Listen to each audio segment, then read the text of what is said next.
Are you ready to create a life you crave? Let's spin that doom loop of negativity into an upward success cycle and start living lucky.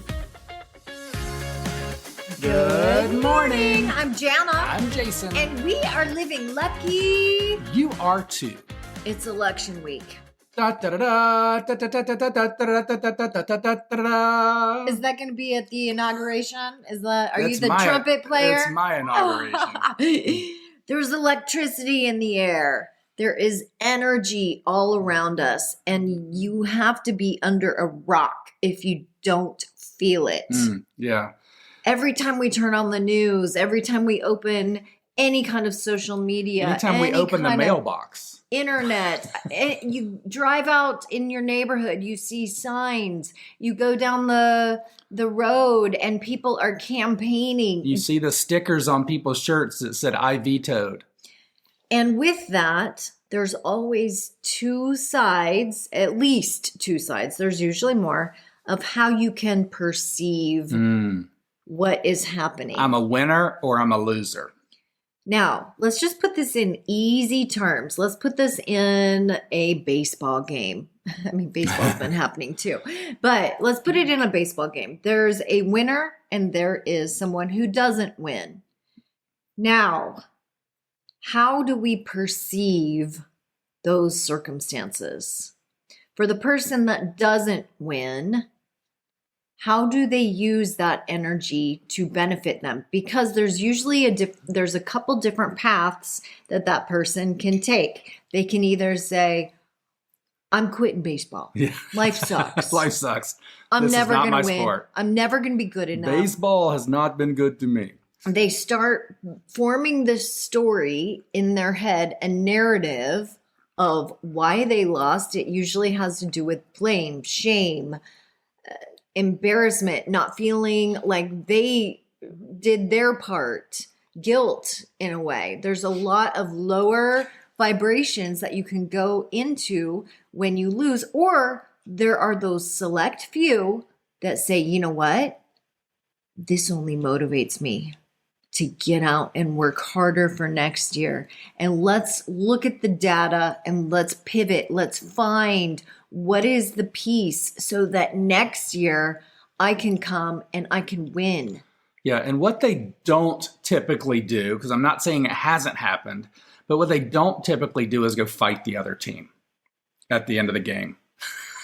Well, I see where you want to take this. I see what you are I think anticipating. there are a lot of people, I think, that are feeling if one party wins and my party loses, then the world is going to come crashing down. All these bad things are going to happen. But what they're not realizing is we're all on the same team. Yeah, and we've gone through this really isn't dozens a of winner times. and a loser, even though the media wants us to perceive it that way. They want us to catastrophize They want us to perceive that the Democrats and Republican, they are at war with each other, which is not the case. The case is we are all on the same team, and the goal is to function as a better team. We all want to be healthier, wealthier, and happier. I think that's what most people are looking for. And you can find that really in a lot of the policies of any party out there, because I think that most people go into the presidency wanting to create a better life for the country. So what we're really talking about today is perception. It is perception of everything. And it really is about the story you tell yourself. Any circumstance that happens, so whether you are a Republican or a Democrat, you can take any issue and you can say, well, we want it this way because we see life this way. We see the world. Our worldview is this way. And so we want this policy. However, that exact same policy can still serve you. Yeah. And one of the other things is just like in any type of disagreement or argument, we can point out, like if we rush into that conversation pointing out what's wrong, it's going to just pour fuel on the fire and get people planting their feet. But if we look at, okay, well, what is happening that's right? what is great, and kind of complement and build on that, then both parties or everyone starts coming together and building a better I like foundation. I like to use a glass. A glass that has water to the halfway point. Mm. And there's some people that say, "Oh, this glass is half full." There's other people that look at it and say, "This glass is half empty." Well, the truth is, the glass is Completely full. both of them are right. Both of them are right. It is all in how we perceive it. Yeah. And I look at the glass and say it's full halfway with water and full halfway with air. Okay, so there we go. And everyone is right. Everyone is is just right. all about the story that we tell ourselves and how we see the world. So I guess what I'm trying to say is there are no negative So big. outcomes So big. in this. It really is Perspective and perception. Yes. Oh, so big. Is that big? If people could just grab hold of that, I think that takes a lot of the fire out of the fight and creates how might I look at this differently? What is this true? Is this 100% true, or is this just my perception or my perspective? And then if it's just my perspective, then what else might be true? And I also want to say is it's good to have both sides. It's good to have people that see the glass as half empty and see the glass as half full, or in this case, have Democrats and Republicans, because they balance each other out and they keep our perspective closer to the truth. That's needed. It is needed. It is needed. And we found, it's with all the disinformation, it's finding that center balance and truth is so, it's healthier. It's energy. And you often It's say energy. the truth is often in the middle. Let me just put it this way. If somebody comes out on a policy and they go way out to the end of the teeter-totter, Left or right. and they throw out something that is absolutely absurd, and you think, well, I've never heard that before. I've never heard anyone go quite that far. The way the universe works is there's going to be an equal and opposite reaction. It is science. For balancing. It is science. And so someone on the other side is going to come out with an equally absurd policy just to balance everyone out. Now, what's happened in the last 30 years. 15 years Maybe 15. is we just keep pushing the envelope of how absurd we can get. The outside boundaries instead of the middle. And what's happening is that what will happen is eventually that teeter-totter is going to break and the absurdness is going to meet back in the middle. It's going to circle back around. Yeah, it's going to get to where it just kind of bends reality back to the center. The center, the truth. So right now we are living in kind of a weird spot, and there is electricity, there is energy, and people are even starting to prepare for what's going to happen next. And the minute that you start preparing for what's going to happen next, because each side has planted fear, doubt, and uncertainty. And so now people are starting to prepare. Well, guess what's going to happen? We are literally manifesting. You're creating it. Our reality. We are creating what's going to happen next. Yeah. And we see this multiple times throughout the news cycle. When it's like saying, don't think of the pink elephant.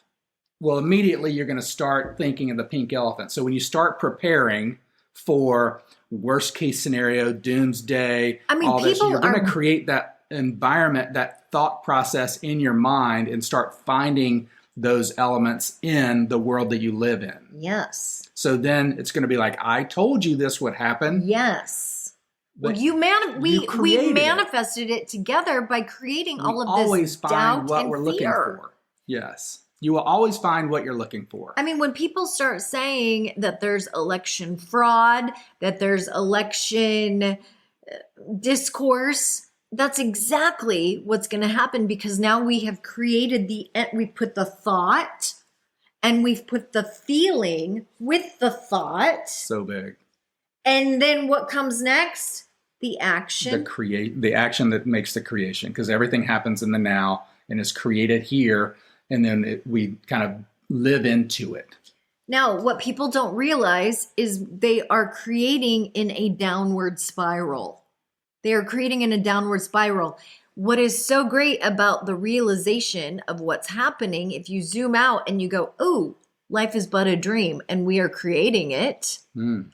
When you realize that, you think, well, if we created in the downward direction, we can also create. You can spin it positive and create in the upward direction. Successful direction. Yes. And how do we do that?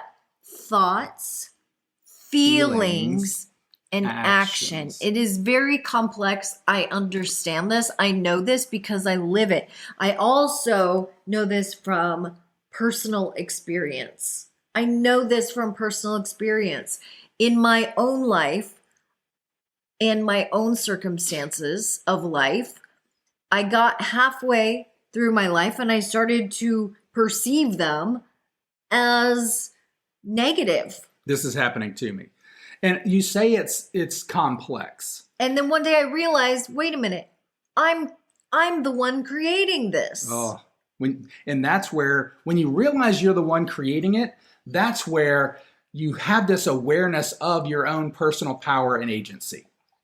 And then you get to decide, if I'm creating this, what would I like to create?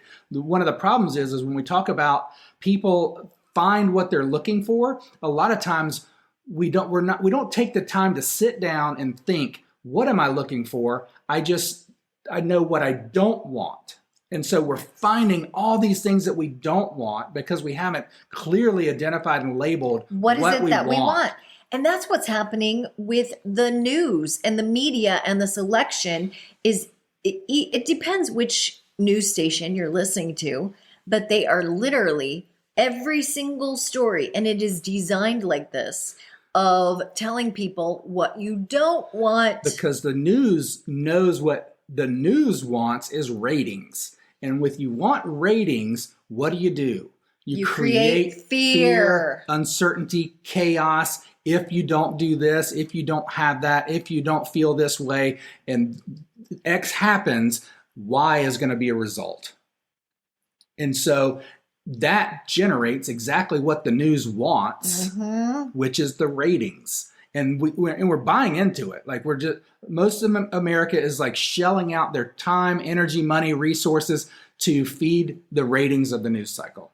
And both sides, I mean, when we talk specifically about the election, both sides do this. They are literally a mirror reflection. So we'll always find that mirror reflection if we look for it. They are equal and opposite reactions happening to one another. So if you think one side is bad and the other side is good, they are literally doing the exact same thing, just depending on which side of the coin you are looking at. So big. It is big, right? And I don't think it's such a huge thought that we can look at our feelings, our thoughts, and our actions to realize that we're creating our reality. The situation, I think, is the awareness around how much agency we each have in our thoughts, feelings, and actions. And the more you start realizing how much you are creating your own atmosphere, environment, life, world, then each time you move up in that generative aspect of it, you realize, oh my gosh, this is a new door I didn't even recognize. What Jason is saying is the power is within us. Oh, the power is within us. Yes. Of how we react. how we create, how we react. And so, yes, there is election energy, there's electricity, there is so much happening around us, but the power is within you. Yes. All So right. I choose think we your should. perception and perspective to where you're living lucky and living lucky every day because you're creating your own luck. Thanks for joining us. Have a great day. Bye-bye. Keep living lucky. If the idea of living lucky appeals to you, visit us at startlivinglucky.com.